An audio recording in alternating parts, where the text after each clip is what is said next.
जीवात्मा का सच्चा मित्र कौन। साथियों, एक व्यक्ति को अपने मुकदमे में एक गवाह पेश करना था। उससे घनिष्ठ मित्र ने कचहरी जाने से साफ मना कर दिया।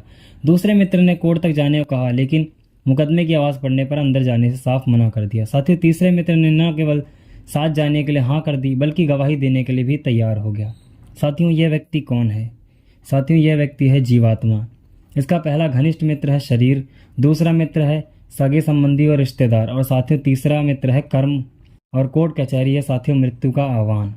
साथियों, मनुष्य अपने पहले मित्र यानी शरीर को खूब खिलाता पिलाता है, उसे सारा जीवन सजाता संवारता है, लेकिन जब मृत्यु बुलाती है तो जीव को शरीर उसी समय छोड़ देता है, उसके साथ चलने में सहयोग नहीं देता है।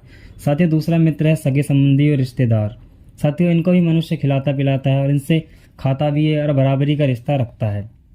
यह लोग कचहरी के द्वार यानी शमशान घाट तक के साथी हैं। जब मृत्यु आती है तो जीव को शमशान के द्वार पर छोड़कर घर वापस आ जाते हैं। साथियों, तीसरा सच्चा मित्र है कर्म। यह सदैव जीव के साथ रहता है, उसके साथ जाता है। साथियों, कर्म भी चार प्रकार के होते हैं। पहला कर्म, जो दूसरों के भले के लिए किए जाते हैं। दुखी निर्धन की सहायता करना, पाठशाला और अस्पताल और अनाथालय आदि बनवाना, ये सब साथियों कर्म है।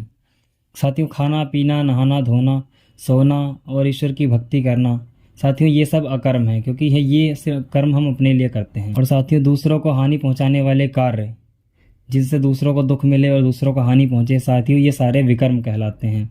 जैसे दूसरों से झगड़ा करवाना, देश व राज्य में फूट डालना, देश विरोधी कार्य करना या फिर देश विरोधियों का साथ देना और एक दूसरे के प्रति घृणा फैलाना, ये सब साथियों विकर्म कहलाते हैं। साथियों, जिस कार्य से व्यक्ति को स्वयं लाभ हो और दूसरों को भी लाभ हो और सब प्रसन्न रहें, इसको साथियों सुकर्म कहते हैं।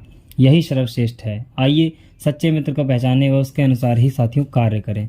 साथियों, भगवत गीता में भगवान कृष्ण कहते हैं कि मृत्यु साथियों वस्त्र परिवर्तन के समान है। जैसे हम पुराने वस्त्रों को उतार कर नए कपड़े पहन लेते हैं, उसी प्रकार मनुष्य यानी कि जीवात्मा पुराने शरीर को छोड़कर नया शरीर धारण कर लेता है। जिस व्यक्ति ने साथियों अच्छे कर्म किए हैं, उसे कर्म व्यवस्था का ज्ञान है कि इस शरीर रूपी चोले को छोड़ने के पश्चात उसे फिर से अच्छा यानी कि नया चोला मनुष्य का शरीर मिल जाएगा। साथियों, वह शरीर को छोड़ने में कष्ट महसूस नहीं करता, उसे बिल्कुल भी दुख और ग्लानि नहीं होती, उसकी मृत्यु सुखद होती है।